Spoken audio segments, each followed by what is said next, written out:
ఈరోజు వైఎస్ఆర్ కాంగ్రెస్ పార్టీ ఆవిర్భావ దినోత్సవ సందర్భంగా మా నాయకులు వైఎస్ జగన్మోహన్ రెడ్డి గారి యొక్క నాయకత్వంలో 2011 సరిగ్గా ఈ రోజు నాడు మా పార్టీ ఆవిర్భావం జరిగింది.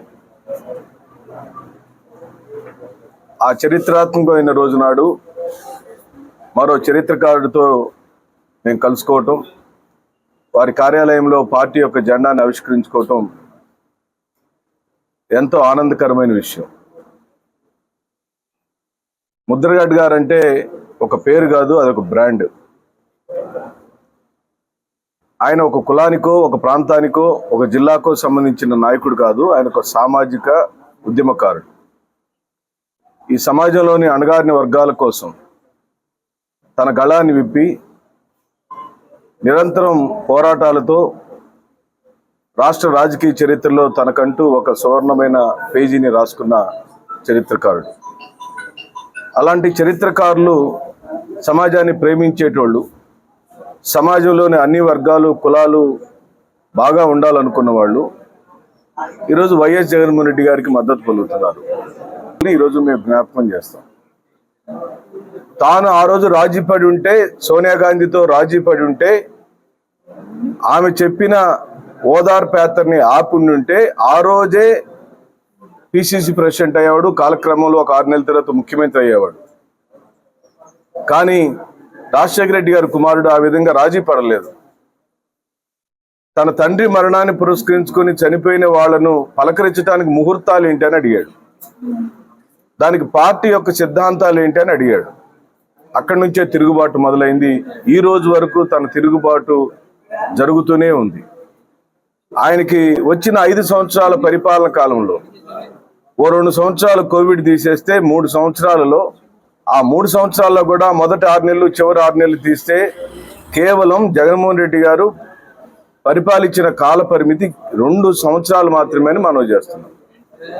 ఆ ఒక్క 2 సంవత్సరాల్లోనే 4,56,000 కోట్ల పంపిణీ చేశాడు.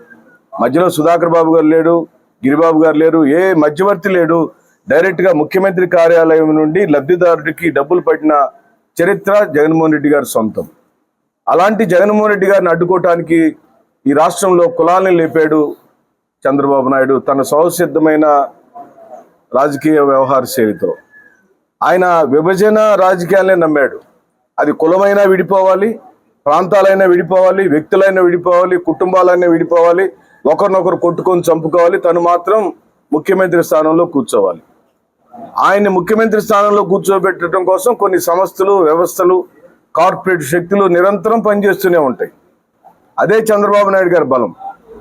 చంద్రబాబు నాయుడు గారికి ఆసరా కానీ, నాడు నేడు పథకాలు లాంటివి, నేను 38 రకాల పథకాలు జగన్మోహన్ రెడ్డి గారు సొంతం అని చెబుతాను.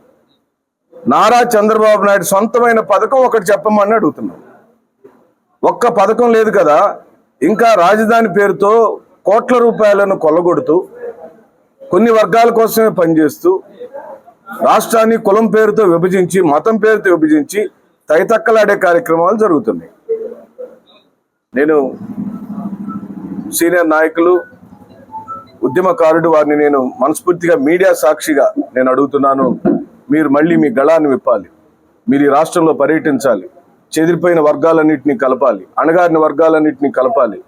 మీ సిద్ధాంత బలాన్ని మరోమారు ఈ రాష్ట్రానికి చెప్పాలి. ఎందుకోసమనంటే మీ సిద్ధాంతాలన్నిటినీ ఒక చోట కూర్పుగా చేస్తే ఆయనే జగన్మోహన్ రెడ్డి.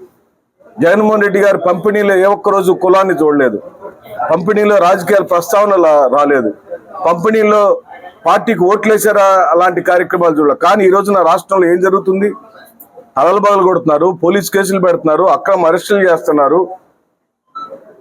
స్వయాన అంబటి రాంబాబు లాంటి ఒక సీనియర్ నాయకుడి మీద, ఇంటి మీద 7 గంటల సేపు దారుణాతి దారుణంగా దాడి చేస్తే ఈ రోజు వరకు దాడి చేసిన వాడిని ఒక్కరిని అరెస్ట్ చేయని ఈ ప్రభుత్వం.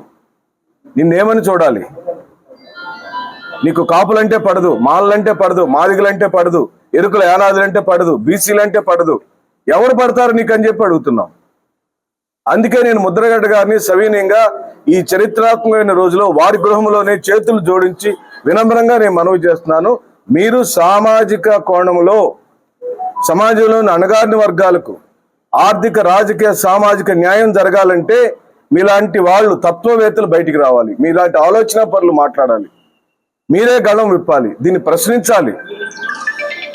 కులం పేరుతో, మతం పేరుతో, వర్గాల పేరుతో ఈ సమాజాన్ని విభజించే విభజనకారుల మీద మీరు ధ్వజెత్తమని చెప్పి నేను రిక్వెస్ట్ చేస్తున్నాను. మీరు ఒక మేధావి యొక్క మౌనం చాలా నష్టపరుస్తుందని చరిత్ర చెప్తుంది. ముద్రగడ్డలు గారు లాంటి వాళ్ళు మాట్లాడకపోతే కూడా ఈ సమాజానికి నష్టం జరుగుతుంది. మీరు మాట్లాడమని మీ కుమారుడి సంగతి ఈ నియోజకవర్గంలోని వైఎస్ఆర్ కాంగ్రెస్ పార్టీ కార్యకర్తలు, బీసీలు, ఎస్సీలు, ఎస్టీలు సంఘటితమై రేపు ఆయన గెలిపించుకునే బాధ్యత మేము భుజస్కంధాల మీద తీసుకుంటాం.